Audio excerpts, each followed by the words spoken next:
আহ, প্রথমেই আমি ধন্যবাদ জানাতে চাই এই বই রচনার ক্ষেত্রে যারা আমাকে সহযোগিতা করেছেন। আহ, যখন বইটা লিখবো এক ধরনের মাথায় আসে স্যারের সাথে। আমরা তখন আইএলওর মিটিং এর জন্য জেনেভায় ছিলাম। তো স্যারের সাথে শেয়ার করি, স্যার বলেন যে প্রথমা বেস্ট অপশন হতে পারে। তারপরে সাজ্জাদ শরীফ ভাইয়ের সাথে কথা হয়। আমাদের প্রথম আলোর ক্যাম্পাস রিপোর্টার ছিলেন আমাদের পুরো গত 7 বছরের অ্যাক্টিভিজমের সময়টাতে আসিফ হাওলাদার ভাই। ভাই বইটার আমার সাথে বসে ভয়েস রেকর্ড নিয়ে ট্রান্সক্রিপ্ট করেছেন। এবং পরবর্তীতে আমরাও একটা দীর্ঘ সময় আমার সাথে জাহিদ ছিল, লুৎফর ভাই ছিল। আমরা 3-4 দিন বসে আবার বইটাকে এডিট করেছি। পরে সর্বশেষ এডিটটা সাজ্জাদ শরীফ ভাই নিজে করেছেন। যারা এই প্রক্রিয়ার সাথে যুক্ত ছিলেন, আমাকে সহযোগিতা করেছেন এত অল্প সময়ে এই বইটা বের করার জন্য সকলকে আন্তরিকভাবে ধন্যবাদ জানাতে চাই। এবং এটা বলে রাখতে চাই যে মাত্র 120 পৃষ্ঠায় এই গণঅভ্যুত্থান তো দূরের কথা, আমার নিজের একান্ত ব্যক্তিগত মানে আমার চোখে জুলাই মানুষের সামনে উত্থাপন করাটা সম্ভব না। সেই জায়গা থেকে আমি বলবো এটা একটা ব্রিফ, এটা ছোট বর্ণনাই। আরো আমি এটা লিখে রাখলাম কেননা আমি যাতে ভুলে না যাই। আরো ভবিষ্যতে সময় পেলে এটার পরবর্তী সংস্করণে হয়তো এই এই সময়রেখাগুলো ধরে ধরে আরো ডিটেইলগুলো লিখতে পারবো, আপনাদের সামনে উত্থাপন করতে পারবো। এবং জুলাইয়ের ইতিহাসটা তখনই পরিপূর্ণতা পাবে যখন আমি মনে করি যে সারা দেশে যে সহস্র সংগঠক, সহস্র কর্মী এই আন্দোলনে ছিল, সকলের পার্টগুলো যখন উঠে আসবে। নাহিদ ভাই যথার্থই বলেছেন যে কুমিল্লা আসলে যে সংগঠিত করছিল তার ইতিহাসটা তো আমাদের সামনে নেই, আমরা তো জানি না। আমরা হয়তো ভাষা ভাষা কিছুটা শুনেছি কিংবা আমরা মিডিয়াতে দেখেছি, কিন্তু ভেতরের গল্পটা তো শুধুমাত্র সেই সংগঠক বা সংগঠকরাই জানেন। এবং রংপুরে যে সংগঠিত করছিল, এভাবে সারা দেশে যারা সংগঠিত করেছে, যারা আন্দোলন করেছে কিংবা যারা ফেসিলিটেট করেছে নানাভাবে, এবং আরো অনেকে আছে যারা পেছনের রূপকার, পেছনে থেকে সহযোগিতা করে গেছেন। হয়তো তাদেরও 2-1টা গ্রুপের কথাই আপনারা জানেন, কারণ সেগুলো লেখা হয়েছে সোশ্যাল মিডিয়ায় কিংবা ইয়াতে এসেছে, সার্ফেসে এসেছে। কিন্তু এরকম অন্তত 10টা-15টা গ্রুপ আছে যারা পেছন থেকে সহযোগিতা করে গেছেন। এমন অনেকে আছে যারা চানও না তাদের নামগুলো আমরা নেই, তাদের প্রফেশনালিজমের কারণে কিংবা তাদের জবের কারণে। এরকম অনেকগুলো ফ্যাক্টর, অনেকগুলো মানুষ এই জুলাই গণঅভ্যুত্থানের সাথে জড়িত। এই বইটা শুধুমাত্র আমি আসিফ মাহমুদ আমার চোখে জুলাই আমার ব্যক্তিগত অভিজ্ঞতার জায়গা থেকে লেখা। তারপর আমি মনে করি এটা সম্পূর্ণ না আমার দিক থেকে। এবং জুলাই গণঅভ্যুত্থানের আমি প্রত্যাশা রাখবো এবং আহ্বান করব যারা জুলাই গণঅভ্যুত্থানে যেভাবেই সম্পৃক্ত ছিলেন সবাই আপনাদের পার্টটা লিখবেন, যাতে করে আমরা অন্তত আগামী 2-3 বছরের মধ্যে জুলাই গণঅভ্যুত্থানের একটা পূর্ণ চিত্র পাই। আমাদের কাছে যেন একটা পূর্ণাঙ্গ ইতিহাস থাকে। এবং আমরা যেভাবে দেখি যে মুক্তিযুদ্ধের ইতিহাসকে বিভিন্ন পর্যায়ে বিভিন্ন সময় নানাভাবে ফেব্রিকেটেড করা হয়েছে, সেটা যাতে না হয় সেজন্য আপনারা স্মৃতিতে থাকা অবস্থাতেই সেই স্মৃতিগুলো সংরক্ষণ করবেন, লিখবেন এবং সংরক্ষণ করবেন এবং আমাদের পরবর্তী প্রজন্মের কাছে পৌঁছে দেওয়ার জন্য প্রস্তুত করবেন। আমি বিশেষভাবে ধন্যবাদ জানাতে চাই আমাদের মাননীয় প্রধান উপদেষ্টা ডক্টর মোহাম্মদ ইউনূস স্যারকে আমি যখন বলেছি যে স্যার ভূমিকাটা আপনাকে লিখে দিতে হবে, স্যার সাথে সাথেই রাজি হয়েছেন। আমি একটা খসড়া করে দিলেও স্যার নিজেই বইটা ওই পাণ্ডুলিপিটা স্যারকে আমি দিয়েছিলাম, স্যার পিডিএফটা পড়ে স্যার সময় নিয়ে সেটা নিজের হাতে লিখে দিয়েছেন। সেই জন্য স্যারকে ধন্যবাদ জানাতে চাই, এত ব্যস্ততার মাঝেও তিনি সহযোগিতা করেছেন। এই বইতে গণঅভ্যুত্থানের সময়কার আমাদের বিভিন্ন সিদ্ধান্ত গ্রহণের প্রক্রিয়া, বিভিন্ন জায়গা থেকে আমরা যেভাবে সহযোগিতা পেয়েছি, পেছন থেকে কারা সহযোগিতা করেছে, সেটার একটা সাবলীল বর্ণনা আছে। আমি বইটা লেখার ক্ষেত্রে একটা জিনিস ফলো করেছি যে কে মন খারাপ করলো বা বা কাকে বেশি বলা হয়ে গেল বা এই চিন্তা থেকে বইয়ে কোনো ফেব্রিকেটেড বা এই ধরনের কিছু যাতে না আসে, সেটা আমি সর্বোচ্চ চেষ্টা করেছি রাখার।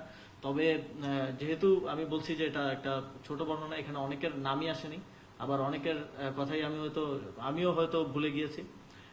সেই জায়গা থেকে আপনারা এটা ক্ষমাসুন্দর দৃষ্টিতে দেখবেন এবং আমি মনে করি যে সবাই যদি তাদের পার্টটা লেখে, তার অংশগ্রহণের যেই অংশটা সেটা সামনে নিয়ে আসে, তাহলে একটা পূর্ণাঙ্গ ইতিহাস যখন আমাদের সামনে থাকবে তখন আমরা সবগুলো বিষয় দেখতে পাবো।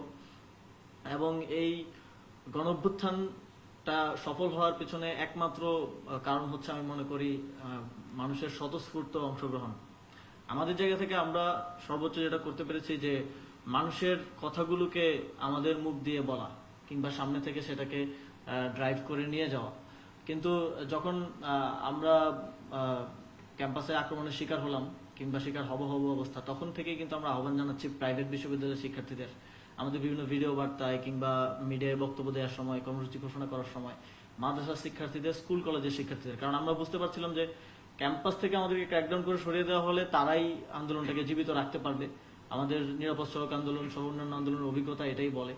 কিন্তু আমরা কিন্তু সেখানে যে একেবারে গ্রাউন্ড থেকে গুছিয়ে সংগঠিত করে রেখেছি এমন কিছু কিন্তু ছিল না। আমাদের আহ্বানের ফলে খুবই স্বতঃস্ফূর্তভাবে, এবং আমরাও অবাক হয়েছি যে এত স্বতঃস্ফূর্তভাবে প্রাইভেটের শিক্ষার্থীরা নেমে এসেছে, তারা জীবন দিয়েছে। সেখানেও কেউ না কেউ সংগঠকের ভূমিকা পালন করেছে, সেখানেও কেউ না কেউ ইন্টারনালি অর্গানাইজ করার ভূমিকা পালন করেছে। তারা সামনে আসেনি কিংবা সামনে আসার সুযোগটা পায়নি। এই স্বতঃস্ফূর্ততা এই আন্দোলনকে, কোটা সংস্কার আন্দোলন থেকে একটা গণঅভ্যুত্থানের দিকে নিয়ে গেছে। এবং এখানে অনেকগুলো অনুঘটক ছিল, অনেকগুলো ঘটনা ছিল যেটা আসলে এই আন্দোলনকে একটা গণঅভ্যুত্থানের দিকে ধাবিত করেছে। আমরা তো 18 সালে কোটা সংস্কার আন্দোলনও করেছি, আমি প্রথম বর্ষের শিক্ষার্থী ছিলাম। তখন আন্দোলনে আমরা একটা জিনিস দেখেছি যে 19 সালের নির্বাচনের ঠিক আগে সেই আন্দোলনটা হয়। আন্দোলনের একটা জিনিস দেখেছি, সেখানে স্লোগান ছিল যে বঙ্গবন্ধুর বাংলায় বৈষম্যের ঠাঁই নেই, শেখ হাসিনার বাংলায় বৈষম্যের ঠাঁই নেই। এবং সেই আন্দোলনে যখনই আওয়ামী লীগ বা ছাত্রলীগের দিক থেকে আঘাত আসতো, তখন একটা অ্যাপোলজেটিক পজিশন নেয়ার বাস্তবতাও সেটাই ছিল। কিন্তু এই আন্দোলনে আমরা একটা জিনিস সবসময় রাখার চেষ্টা করেছি যে এই যে শেখ হাসিনার বাংলায় বৈষম্যের ঠাঁই নেই কথাটাকে বাদ দেয়া, কিংবা ছাত্রলীগ যখন আমাদের সহযোদ্ধাদের আন্দোলনে আসতে দিচ্ছে না, তখন হলে গিয়ে তাদেরকে ছাড়িয়ে নিয়ে আসা এবং কনফ্রন্টেশনে যাওয়া, কনফ্রন্টেশনটাকে এড়িয়ে না যাওয়া। এবং এই জায়গাগুলো থেকে অনেকে তখন আবার আমাদেরকেও বলার চেষ্টা করেছে যে আমরা সংঘাত উস্কে দিচ্ছি হয়তো, কিংবা আমরা অন্য কোনো এজেন্ডা নিয়ে আছি। এই কথাগুলো আপনারাও দেখেছেন, নানাভাবে আপনারা জেনেছেন। কিন্তু আমাদের পজিশনটা কখনো অ্যাপোলজেটিক কিংবা পিছিয়ে থাকার ছিল না। আমরা সবসময় এই যেটা অবধারিত সেটার দিকে এগিয়ে গেছি, কখনো সেখানে কার্পণ্যতা কিংবা আপোষ করার বিষয়টা যথাসম্ভব চেষ্টা করেছি না আনার। এবং ফলে ছাত্রলীগের সাথে বিভিন্ন জায়গায় কনফ্রন্টেশন হয়েছে, আমরাই মার খেয়েছি। কিন্তু এর ফলে যেটা হয়েছে যে বাংলাদেশের মানুষের মধ্যে আমাদের পাশে দাঁড়ানোর একটা, এবং তাদের যেই দীর্ঘ ফ্যাসিবাদী সময়ের কারণে যেই পুঞ্জীভূত ক্ষোভ, সেটা প্রকাশ করার একটা সুযোগ সৃষ্টি হয়েছে। এবং এই আন্দোলনে অনেকগুলো ধাপ আছে। শুরুর দিকে কোটা সংস্কার আন্দোলন ক্যাম্পাস কেন্দ্রিক অনেকটা, তারপরে প্রাইভেট বিশ্ববিদ্যালয়, যখন আমরা ক্যাম্পাসে আর পারছিলাম না, ক্যাম্পাস বন্ধ করে দেওয়া হলো, আমাদেরকে বের করে দেওয়া হলো, আমাদের উপর হামলা করা হলো, তখন প্রাইভেট বিশ্ববিদ্যালয়ের শিক্ষার্থীরা, মাদ্রাসার শিক্ষার্থীরা, স্কুল কলেজের শিক্ষার্থীরা নেমে আসলেন। যখন প্রথম দফায় পুরো আন্দোলনকে হেলিকপ্টার থেকে গুলি করে পর্যন্ত দমানো হলো, ইন্টারনেট বন্ধ করে দিয়ে দমানো হলো, তারপরে আমরা দেখলাম আমাদের প্রবাসী ভাইরা কিভাবে এগিয়ে আসলেন। তারা জাতীয় আন্তর্জাতিকভাবে জনমত গঠনে কাজ করলেন। তারা বাংলাদেশে রেমিটেন্স পাঠানো বন্ধ করে দিলেন। তো আন্দোলনের অনেকগুলো ফ্রন্ট ছিল, এবং প্রত্যেকটা ফ্রন্টের এই যে কানেক্টিভিটি, প্রত্যেকটা ফ্রন্টের এগিয়ে আসা এই আন্দোলনটাকে জীবিত রেখেছে। এবং এক দফায় পুরোপুরি নিবৃত্ত করার পরও এই আন্দোলনটা আবার সামনে এসেছে। ইভেন আমি আর নাহিদ ভাই, আমরা তো প্রায় 10 দিন দৃশ্যপটেই ছিলাম না, 20 তারিখ থেকে 31 তারিখ পর্যন্ত। সেই সময়টাতেও যারা বাইরে ছিলেন তারা আন্দোলনটা পরিচালনা করে গেছেন স্বতঃস্ফূর্তভাবে। অনেক জায়গায় মানুষ নেমে এসেছে যেখানে হয়তো কোনো সংগঠকও ছিল না। এই ঘটনা প্রবাহের মধ্য দিয়ে একটা পরিণতি এই জুলাই গণঅভ্যুত্থান পেয়েছে। তবে আমি মনে করি যে এটা শুধু একটা ধাপ যেটা আমরা অতিক্রম করেছি। নাহিদ ভাইও বললেন এই গণঅভ্যুত্থানের 90-ও একটা স্বৈরাচার পতনের জন্য, গণতন্ত্রের জন্য আন্দোলন হয়েছিল, কিন্তু তার 18 বছর পরেই আবার এদেশে এমন একটা নজিরবিহীন একটা ফ্যাসিবাদ আবার ফিরে এসেছিল।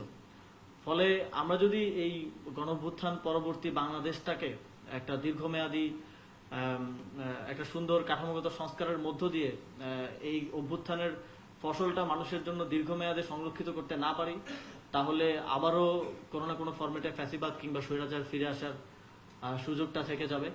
সুতরাং এই লড়াইটা শেষ না, লড়াইটা শুরু হয়েছে এবং এই লড়াইটা আমাদেরকে লড়ে যেতে হবে এদেশের জনগণের জন্য, এদেশের মানুষের জন্য এবং এই গণঅভ্যুত্থানে যে সহস্রাধিক আমার ভাইয়েরা শহীদ হয়েছেন, যারা এখনো আহত অবস্থায় আছেন, যাদের অঙ্গহানি হয়েছে, যারা চোখ হারিয়েছেন, তাদের এই ত্যাগকে একটা তাদের এই ত্যাগের মূল্যায়নটা, সঠিক মূল্যায়নটা তখনই হবে যখন এই ত্যাগের ফসলটা আসলে এদেশের মানুষ, আপামর জনগণ পাবে।